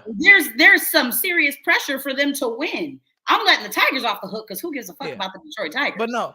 They but I signed mean, Jack Flaherty. There's a lot of people on the Tigers big last couple years. They're gonna be the next last few years because of AJ. But no. I think with the Yankees, because it's kind of like with the Bulls in the sense that they know they are the big name and they can just say, hey, we've made like last year was the first time they missed the playoffs since 2016. They just don't make noise in the playoffs anymore. And so it's one of those things where I can still sell it. And like I think Hal Steinbrenner is not his dad. We're making money. Like we're the fucking Yankees. He doesn't care. Like until you get him to flip that switch, because the fact that you've kept the same battery of Cashman and Boone, despite every year coming up short, every year your analytic department fucks you over, and they lean heavy on analytics, like super heavy. So hopefully this year, drop Aaron Judge in the lineup. You got some people who get on base in front of him. Let him really do damage in that 3 spot in the more of a traditional spot. Mayhew, Juan Soto, gotta be Judge, Giancarlo Stanton at 4. That's murderer's row. Yeah. Knock on wood. Don't come back. It's hard for Aaron to fuck this up. Yeah. I don't have this name is not on the hot seat. He just got hired, so he's not on the hot seat. But I do really want to see what the fuck, because Craig Counsell, they gave him the most money. I thought you were gonna say somebody else, because I also have a first year manager on my hot seat. Buddy in Houston. Yep. Buddy down in Houston. Yeah. Oh yeah, Buddy in Houston. Yeah. I wore this hat for a very specific reason today, because both of these guys, hat, by the way, opinion, are on the hot seat. In my opinion, obviously, Rob Thompson of the Phillies, a little bit more, just because, listen, you blow a 3-2 freaking lead in the NLCS and you drop those last couple games at home and listen, all respect to the Diamondbacks. Hell of a team and a hell of a season that they put together last season. Come on, man. In Philadelphia, that can't happen. That can't happen. I want to see what Craig Counsell is going to do, because one, as an outsider, and I got a lot of Cub fan homies, they have been disappointed with the way the Cubs are going about this offseason. And the local hour, we're going to go more in depth about that. But I want to see, like, if you paid him the more, I think it's the biggest contract for a coach in MLB history, if I'm not mistaken. What's going to be the difference? Because I thought that David Ross had his issues, obviously, and I have a problem with them firing him. But what's going to be the difference between him and David Ross, considering it's pretty much going to be the same roster? Serious manager. Yeah, he was never a serious manager. But like, how's it? I see a big jump. The gap year manager, so to speak. Yeah. He was the guy that got you, respectfully, kind of like Dusty Baker. He got them, and he kind of waded, them through the tough waters. Fortunately, that team was still good enough for them to, win. But like, Dusty Baker they kind of treated Dusty a little bit. They kind of did my man a little bit wrong. They did my man a little wrong. Yeah. They put him in there to repair their image. It was like, Dusty, we can't make you the fall guy, but hey, we know you can deflect the fuck out of what just happened. Because like we keep talking about the fact that nobody was punished. There was no real, resolve to that situation outside of Beltran getting fucked out of a job, which I think outside of that, but it's crazy. So yeah, I think his seat is going to be a little hot this year, because you have to do something, because that ball club is still talented, and we've made these runs. So what we gonna do, bro? My last one. Go ahead. Besides obviously Joe Espada, which again, that's more just me being realistic about the expectations of Houston fans and how they have been to 7 straight ALCSs, and they're kind of used to it and they're not going to expect anything less. So again, his seat is not hot. He's not getting canned, halfway through the season, unless they freaking lose every game, unless by some extenuating circumstances, the man's not losing his job. There's just like a little tea light candle under it, it's warm. But no, hot seat. And I love him to death. Dave, you're my guy. But Dave Roberts in LA, my brother in Christ. If you can't do it this year, or next year, latest. Nah, fuck next year. It's gotta be this year. Well, I only say next year latest because they still don't have they're probably not going to get Kershaw back this year. That shoulder surgery shit is he's done for the year. I mean, he's gonna be late. Not going to get him. I would be really shocked if Clayton Kershaw pitches this year, coming off shoulder surgery. Yeah, I forgot. I hope I'm wrong. I am not. For legal reasons, I am not a doctor. I hope that I am wrong. But I don't. He's getting older. Shoulder surgery is no joke. That's just hard for you to come back from. We only have Shohei Ohtani as a DH. I don't know. I don't know. There's a lot of question marks for me still with that team, and of course they got to stay healthy. But beyond the health, Dave Roberts over the course of time has made some questionable decisions. And I know people say, oh, well, the analytics said this and the analytics. As a manager, I feel like you got to have some feel. And I can't help but think about, just because we did talk about Dave Martinez in 2019, I can't help but think about when Dave Roberts let Clayton Kershaw go back out there for the 8th inning. Do you know what I'm talking about? Those two back. I know exactly what you're talking about. Yeah, that Gerardo Parra and Howie Kendrick. First off, hope that guy's Howie fucking Kendricks. Wherever he is, I hope he's having a phenomenal day, because that shit was crazy in LA. Nasty work. But yeah, those are my guys. Really, that I think are on the hot seat this season. If I had more time, I could talk all about Ali Marmol in the Cardinals, because that's also one of my possibles. Well, one last thing before we get you out of here. Who outside of Cody Bellinger, because I feel like that's the big one. Who are some free agents that are still out there that you think can still make an impact? Yeah, so I have there were a couple of signings over the weekend, just kind of getting everybody looped in. Kind of bigger ones. Liam Hendricks agreed to 2 years with the Red Sox, $10 million over the course of 2 years with a 3-year mutual option. So good for him. Beating cancer, that's fucking awesome. Good for him. The Red Sox also made an interesting trade, which kind of in a sense tells you where they are as an organization. And it was with the Royals. I said it before. Watch out for the 2024 Kansas City Royals. I'm buying in. I'm buying in right now. They're gonna make the playoffs. Take that for data. What makes you so high on the Royals? Oh, I gotta be missing something. Why are you high on the Royals? They're in a very winnable division. They're not better than Cleveland. They're in a very winnable division. I said what I said. They are in a very winnable division. Okay. I'm not mad at it. I like the bold take. I doubt that. I am wrong. Clip this. Do whatever. We gonna clip this back. Finish last in the division. That's fine. I can live with that. That's totally fine. I also tweeted last September in 2022. I was like, you know what? The Rangers are. I'm not saying that they're gonna win the World Series, but they could. They could. And but that wasn't a hot take. Like that. That was a pretty hot. That was a mild take. This is money. This is fish grease hot. Supposed to finish 4th in the division last season. 4th. They were supposed to finish 4th in the division. Okay. You could be right. I don't know. Go ahead, Dante. No. Cody is really my guy. I know you said that's the big fish, and we're not really gonna talk Blake about Snell Cody. is the big Yeah. Blake is the biggest name, but Cody's really my guy. He's the youngest. He's 29 years old, and I truly believe he really just needed to take a step away from LA, all of the pressure, get healthy. And I think Cody's going to be more like the Cody Bellinger we saw when he won MVP. So for me, it's still Cody. I think Blake Snell will probably get a shorter deal. I think the Yankees, like I said last couple episodes ago, they need to make that call because, Carlos Rodon, he's, he will probably be hurt this year. It's just what happens. It's a part of it. We got another lefty, Jordan Montgomery. He's still out there. See, the problem with Blake Snell is, and I know Mikey talked about it, how his walk rate, even though obviously he's an elite pitcher, his walk rate keeps going up.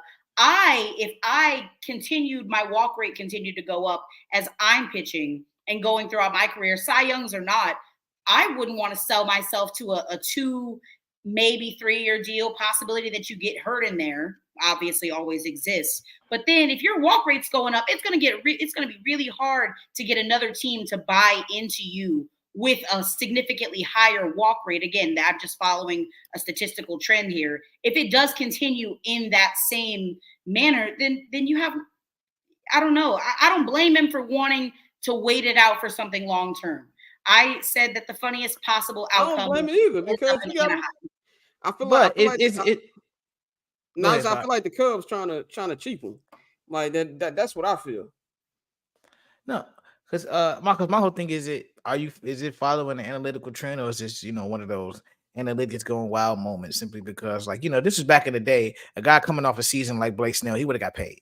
It would have been no question about it. He would have got broke the fuck off. Well, the Yankees are the ones being cheap. Yeah, I don't understand. That man would be, I don't understand. That man would be in pinstripes. You're offering him 5 years, $165 million. I'm so sorry. You can't tell me that Blake Snell is worth only $60 million more than Josh Hader. I definitely thought y'all was talking about Cody Bellinger. I was doing two things at once. No. I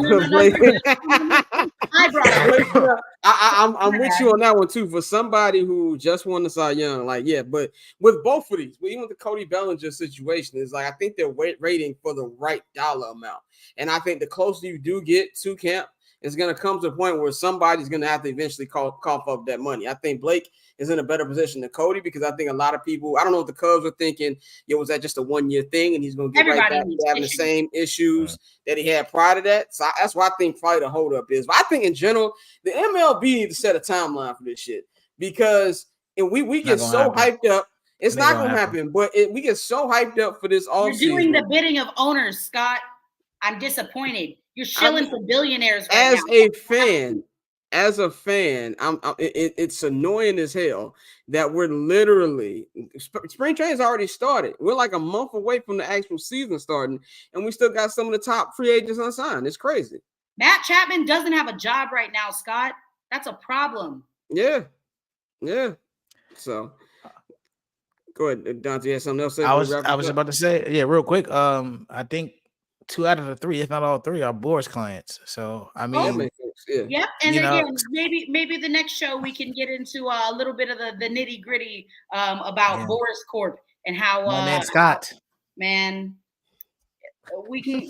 I have some thoughts. I might post them up on Twitter. Actually, I might not even wait until the next show. I might throw them up on Twitter because I have some thoughts about Boris Corp clients and how my guy has been handling free agency as of the past 2-3 years. I got some thoughts. They're in the drafts. Well, we're bringing Bang back off the bench here as we wrap this segment up for the hot corner. We're going to get ready to start our transition into our local hour warm-up. So, Courtney, we appreciate you for your giving us this good baseball talk. We're going to have more and more of this as we get closer to the baseball season. I'm actually waiting for the actual games to start. Go ahead, Dante. I'm about to say, and real quick, we did you dirty today. Let's hit him with the graphic real quick. We forgot to hit you with the graphic. We forgot the graphic. Well, now I look crazy because I ain't got no makeup on today, and no, you know what? It's crazy. I look good. Okay, we look good. You're good to go. You're good to go. Everything's good. You're good. Please don't get Orlando started. Please don't get Orlando started. Shout out to my biggest fan, Orlando. What's up, homie? Yeah. Hit him with the homie. Yeah, hit him with the homie. Dang, I didn't mean that. That's crazy. Justice for Orlando. No justice for that nigga. No. But Courtney, let them know where they can follow you at and everything you got going on. In tune with you. Yeah, follow me on X and Instagram at 1-800-CALLA-BRO. I'm always firing off some wild tweets, especially now that baseball season is back. I will be back on my BS. So please don't hesitate to follow me and DM me any possible leads. If you have the inside scoop on something, your girl needs a good source. So hit me up. My DMs are always open, but don't come crazy. Alex, Here comes the pervert. On Friday, when you said follow me on X, somebody put in the chat, are we calling it X now? Like, yeah. It's Twitter forever. Fuck It's Elon. the bird app is what I really call it. We calling it Twitter forever. Is Daddy called him Twitter? I'm gonna call him. If Daddy called Twitter, we still call the Sears Tower the Sears Tower. I'm not calling the Willis Tower. I was corrected by Los Angeles natives when I moved out here. It's not Westfield Mall, nigga. It is Fox Hills Mall. That's how so it is Twitter forever. But Courtney, we gonna holler at you. We appreciate you coming on per usual. Cheers, guys. Yep. Let's get into our, our, as I like to call it, we're gonna call it the local hour warm up as we get ready for the actual local hour, man. And if you want to get in tune with the local hour, y'all know what y'all need to do. Y'all need to subscribe to the Patreon, the Patreon right now, patreon.com/Barbers Chair Network. Subscribe to the $5 holla, or you can subscribe to the Barbers Chair All Access. We get everything. We had a great Summer Sessions episode last week. We're gonna have another good one this week. More story time with Bang. So check that out. Of course, as you can see at the bottom screen, everything we're gonna be talking about in the local hour, man. We're gonna be talking about, we got the combine coming up. We are officially on combine watch. And by the way, you might want to tune in to both shows next week. Dante, we can't hear you clapping because you're on mute. No, I did that on purpose. I did that on purpose. Okay. But if you, I will pay attention to next week's show. I'm just gonna put it out there since it is confirmed. We got Jason Leisure joining us on Monday. My man from the Chicago Sun-Times on the Chicago Bears beat. One of my favorite guys on the beat. There's a lot of cool people on the beat, but I am biased. Jason's one of my favorite guys, and Herb is one of my favorite guys. There's only three people who, when I come to the games, I'm not just going to do the regular dap up. Nah, Jason and Herb are my mans. Jason will be joining us on Monday. And then next Friday, we got a big guest, the homie Jonathan Hood, one half of the J Hood, the Captain J Hood morning show, will be joining us next Friday. Mikey will be here for both shows. Mikey also will be joining me on Not Gonna Hold You Halftime this Wednesday on the Patreon. So that's going to be a great show to talk about everything going on in Bears land with the combine coming up, man. But as we get you ready for the local hour, let's talk about Ryan Poles is officially about to be on the clock starting tomorrow, as it is the franchise tag period, as you want, if you want to call it, man. He has up until March 5th to figure out what he's going to do as far as the franchise tag. Is he going to franchise tag Jalen Johnson, or is he going to actually give him a long contract? We just found out today, Mike Evans doesn't look like it's going to be tagged, and they're going to be putting the tag on Antoine Winfield Jr. That's a big thing. Could the Bears be, doing that? Bang. What do you think this is going to happen? Are you expecting a long-term deal, or, what are you expecting from this? It's hard to say, but I'll go out on a limb and say that nothing gets done until before the season starts. The franchise tag for any player is just easy to go ahead and get that done, set it and forget it, until you really have to sign anybody when we get to, and that's when we get to that deadline. And I forgot exactly when that deadline is. But it's just the deadline is March 5th. There you go. And that's to actually sign a long-term deal, correct? Yeah. So it's hard to say right now, because it's also free agency coming up right behind that too. So for any team, with any type of cap space, do you franchise, give that person that top 5 average, and then just go from there, or do you go ahead and get it out the way? It's hard to say. Dante, which way you think this is gonna go? It ain't hard for me. Sign him, get this shit over with. You got an all-pro cornerback, one of the best players on your They team. should. Lock him in. That way, now I have a better idea of what, because I already know that's one big contract down. So if I want to do 2 big contracts, if I want to do, 2 in a possible, I need to set that number with Jalen because he's probably going to be the biggest contract you give out this offseason.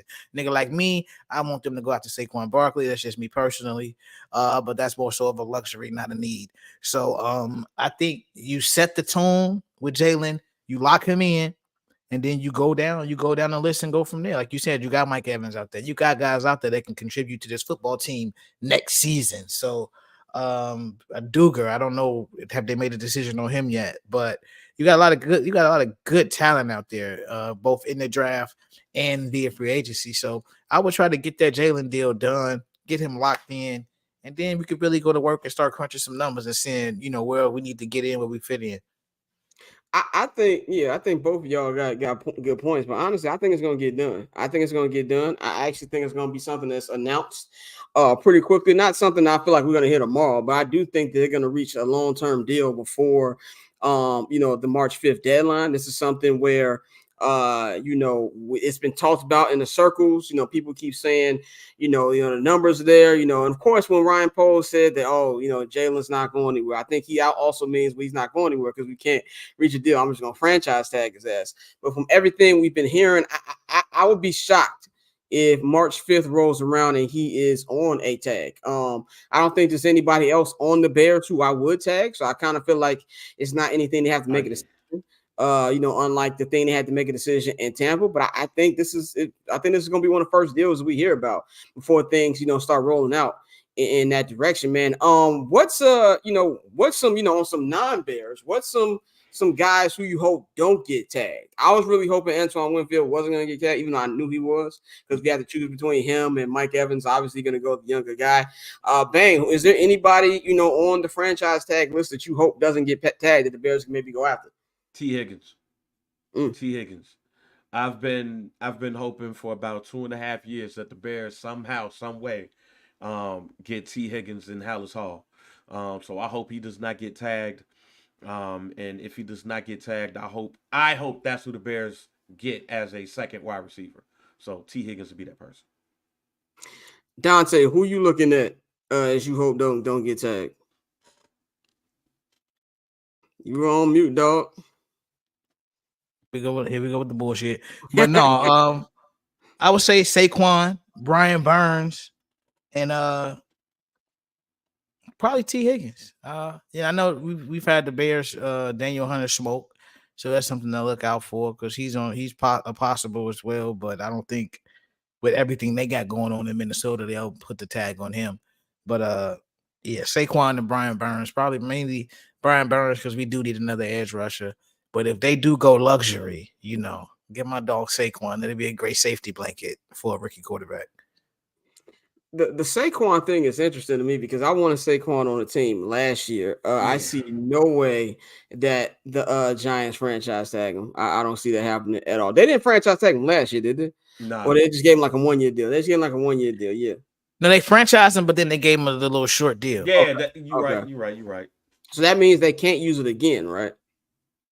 No, the deal he signed is a provision where they can use it again if they want to. Oh, they can use it again. Okay, so they can use it again if they want to. I would be surprised if they did. That would kind of shock me if they did. I think they have other uses for that. But I would love to see Saquon.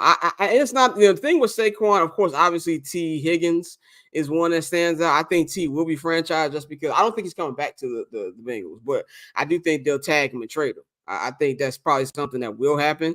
I can't see a way that they just let him hit the open market. Don't get nothing for him. That would stun me. But Saquon is something where if he fits exactly what the Bears need, he gives you that burst of speed. He is an every down back as close you can get to one for this league. I don't feel that. What's my man? He's 23. He's the Bears running back rookie. I'm escaping my name. Rashawn Johnson. Rashawn. I feel like he would be a way to help, Rashawn get. I don't think Rashawn is ready for full-time, 100%, number one running back snaps. I feel like that would be something that's great. And as good as Khalil Herbert is, he's not a guy who I want. If I'm not confident with the Bears running back room, they come in there. They need a lot more speed in that backfield. Sleeper for the Bears backfield. When we trade Justin to Atlanta, if we can't get Cal Pitts, give us Tyler Algier. The things that make you go, I still don't want him in Atlanta. I rebuke this Atlanta Falcons smoke. Dante just wants him there so he can see him more. He ain't low. That's all that is. Brother. I will be there on Sundays. I will be there. They got $5 beers in the dome. We're gonna be drunk. I will be there. Yeah, that's all that is. Bang, what do you think about Saquon and like the possibility of that? If I get Saquon, I have to trade Herbert. He's in the last year of his rookie deal too. So if I'm doing that, I'm going all in on Saquon and Roschon Johnson. So that might be another piece that we could trade to get a pick back. I just don't see you signing Roquan. I don't see you signing Saquon Barkley, and keeping Herbert and Johnson. It'd have to be Saquon Johnson, and maybe finding like another bruiser, so to speak, to fill in that spot where Foreman would be at. I think there's gonna be a surprise signing because Poles always has that one surprise. I think last year was the Tremaine Edmonds was like the surprising one. Yep. Because I brought that up on 79th and Hallis. I just brought it up just because I like Tremaine Edmonds, the way he plays linebacker. I was like, I would love to see Tremaine Edmonds on the Bears. And that was the surprise signing. I think that would be one that would kind of be the surprise signing. You know what I'm saying? Like, I think we all would love the T. Higgins or the Chris Jones. Those just like massive deals that I just don't see Ryan Poles doing, especially if Jalen Johnson does get his contract. I feel like that would be something that's going to take up a lot of the cap. And then we also got where I don't think it's his, the way he's been operating since he's been the general manager. He doesn't just spend money to spend money. And I think a lot of that is pretty much what, it's something that, that's something that fans like to see the big splash signings, but that just isn't something that Ryan Poles just looks like he's going to do. Yeah. I could see the two people that we end up signing is Hunter and Calvin Ridley. Like, as much as I want T. Higgins, I just feel like Daniil Hunter and Calvin Ridley are headed to Chicago. Well, I think Calvin Ridley's for sure having. Oh, you think that's for sure the one? I don't think I know Mikey put in the chat he don't want Calvin Ridley. I think that I would love Mike Evans. I personally think Mike Evans is going to Kansas City. I think Mike Evans is going to Kansas City. That's what I think. I think they're going to give him a reasonable deal. I think the Bears can offer him more money than Kansas City, but he's going to have a chance to get another ring, and he's going to have his numbers will be insane. That'd be nasty. With Patrick Mahomes. That's what I think he's going to go. That's like Randy Moss going to Tom Brady. with Ridley Gamble happens being in Chicago would be terrible. Yeah, we don't see him at that. What's the new casino downtown? Was that the Rivers Casino or some shit? Yeah, Rivers Casino. Or Bally's? Bally's, that's what it is. Yeah. That one where I would feel like he would. That to me is the most realistic one. That just seems like that one's gonna happen. Yeah, I mean, really nice. He can work, outside and in a slot. Him and DJ, so you have a lot of versatility, and that's something we always talked about. We needed more of an offense. So he also knows how to run a fucking slant. So, I would like Calvin Ridley on the Bears. That would be something I think it would be a good addition, and it probably wouldn't cost that much.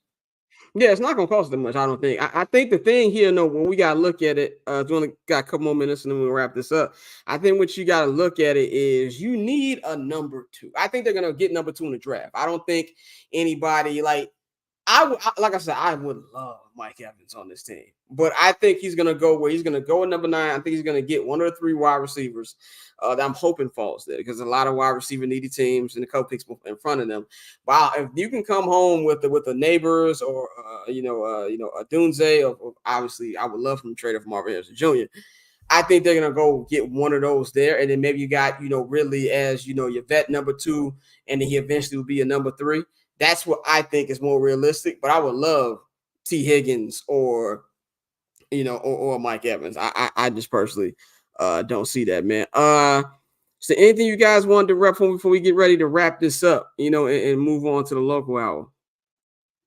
No, man. At least for me, I think we hit it on the head. Just going back to what we had talked about in the beginning, though, I really hope that really hope that the NBA really take a long look at fixing it and trying to get back the competitive nature of the game. I know that we killed Major League Baseball, and still do. When they implemented whoever wins the All-Star game, they get home field advantage inside of the playoffs. But after that, you really start seeing MLB have consistent active baseball games, like competitive active baseball games. I don't know what happens here.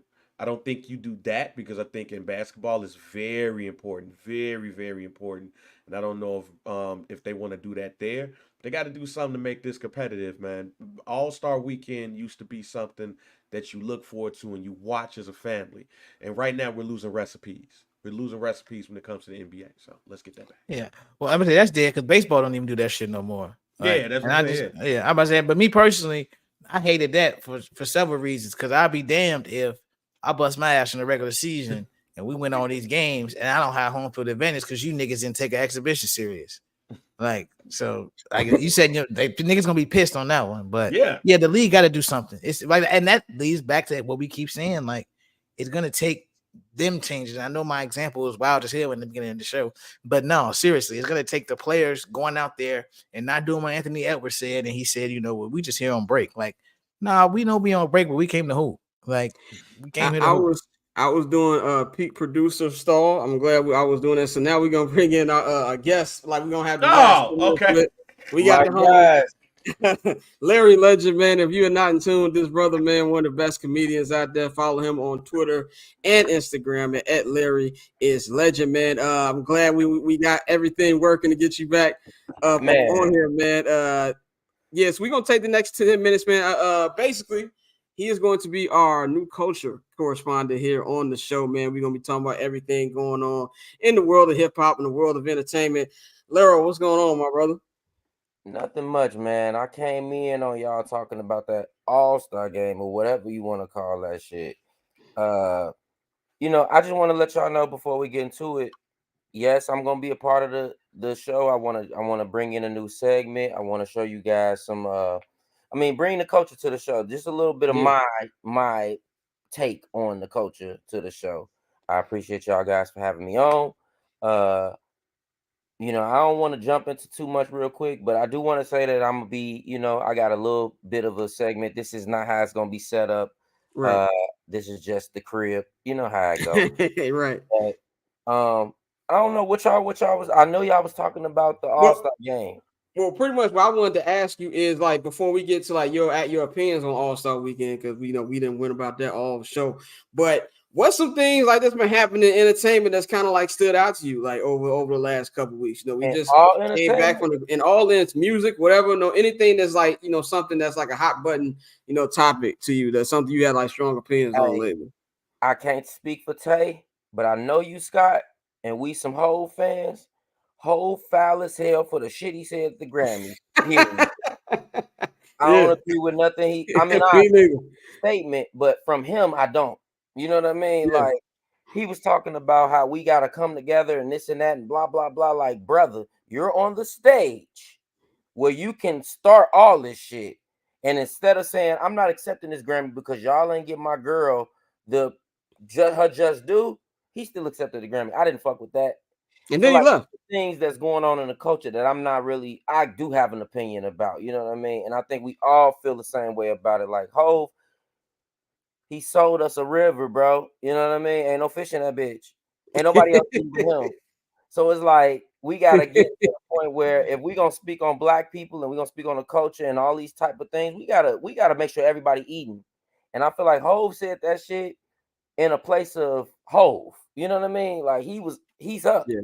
But the rest of us, we looking at this like, man, ain't nobody won a Grammy. You the most the most nominated motherfucker in all history, I believe. It was Hov. Yeah, I think it's Hov. I can't name 5 Hov albums that's Grammy nominated and worthy. To be real with you, I love Hov, but come on, dog. Like to get up on that stage and do that thing, was a little wild. And there's some other things that's going on in the culture, but that's my take. That's what I'm trying to give to y'all, like Right. these type of takes. Because like even this All-Star game, I heard you talking, Tay, about Anthony Edwards, bro. Like, buddy, come on, dog. It's You come out crazy. here and shoot all left-hand jumpers, you can't hit one.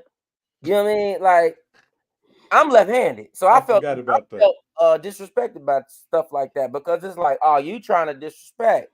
You think that this is that easy, and then you Yep. go out there and you look a fucking fool because they don't care about the game, they don't care about the break, they don't care about the fans. I know it's in Denver. I mean, I know it's in what was it at? Indiana. Yeah. Indiana. If let me see, all three of y'all niggas is y'all from here, so y'all know Indiana ain't a joke, ain't a game. You know what I mean? Like it's not the Yeah. thing we want to do. So it's like, bro, y'all come there, y'all hoop, y'all do y'all thing. Next year it's gonna be in what? San Francisco. San Francisco and then LA San Fran. after that. Yeah. LA gonna be the show, but San Francisco gonna be the damn same thing as Indiana. You feel me? Low key, Yeah. quietly. It's damn near the same thing. The only difference is it got a group of rich niggas in the suburbs. And it's got a Yeah, nice man. looking arena. And to As be fair- as Chuck said on the telecast last night, I ain't nothing to do in San Francisco to get robbed. Bro, to be fair, Indiana got some people with money too, but they usually work for they were usually in the government and in the army. I ride through San Francisco. I mean, San Francisco. I ride through Indiana, and I see all those. The Air Force run that motherfucker. All the rich people live the Air Force motherfuckers. They live out there. They got them flags posted. Those are the type of people who live in Indiana, bro. It's just crazy to me. Like Indiana is also probably top 5 basketball states in America. Yep. And they go up in there and they shoot 300 jumpers from half court yesterday. It was the worst game I ever saw. Worst game I ever fucking saw in my life, bro. Like We were ranting for like the whole show. I was disgusted as a basketball fan, and the thing to me, like I think LA will be fun. I mean, LA is always fun, but I think what's gonna make it even extra fun is it's not a Staples Center. It's gonna be at the new Clippers Arena, the Intuit Dome, which I've seen the outside of it. It looks fucking massive. So that's gonna be something new, but. I didn't like it. I didn't like it, man. But don't want to keep you. I know we got to wrap this up. You'll be back next week as we'll have the full segment. Just wanted to introduce you to the people and everything they can look forward to coming with this segment, man. If y'all are not in tune with Leroy, y'all gotta get in tune, man. Follow him on Twitter and Instagram at Larry is Legend. Man, when I started Barbers Chat Network with Pierce and my brother, we had these meetings when we first came with the idea. I reached out to Lero and reached out to my man Rico, RIP, long live Rico. We had first meeting we had about it. It was me, Lero, Rico, Pierce, my brother.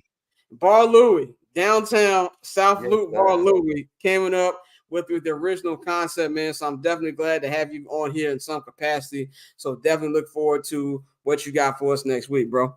Yes, sir. I'm gonna be on this mug. I got some, we gonna get this thing together. Like I said, this is the set y'all will see sometimes when we not on the set.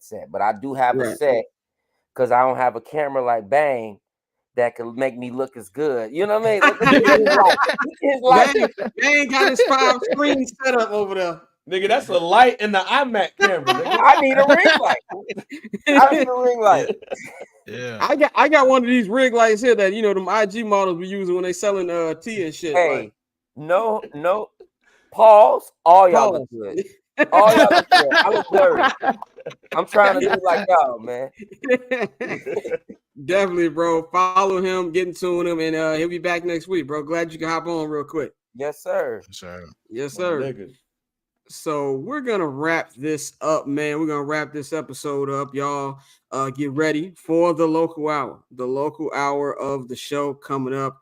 We're gonna get into all of the good shit that we're about to get into, man. Y'all know where to follow me on Twitter and Instagram at BarberChair Scott. Y'all can follow the Barbers Chat Network at Barbers Chat Net. Subscribe to the Patreon, man. Patreon.com/Barbers Chat Network. Follow the Barbers Chat Network at Barbers Chat Net on Twitter and IG. Follow our partners, H&B Media, and at H&B Media TV on Twitter and at H&B Media on Instagram. Get into our sponsors, Pillars. You go to pillarsclub.co. Get everything you need from there, or you can visit any of their 4 Chicagoland locations. There's one on East 87th Street, which will only be there for another week. They're going to relocate on February 26th, and when they get the new store information, we'll get that to y'all. Y'all can visit the Chicago Ridge location, the Orland Park location, of course, the West Loop location on Madison, man. Visit pillarsclub.co for all the information on that. And of course, you can follow JR Bang at JR Bang. You can follow Dante at October's on Tay. And we're going to holler at y'all on Friday. I will have the Patreon show on Wednesday. Me, Mikey will be joining us. And then we back next week. Big show Friday and next week, man. We up out of here.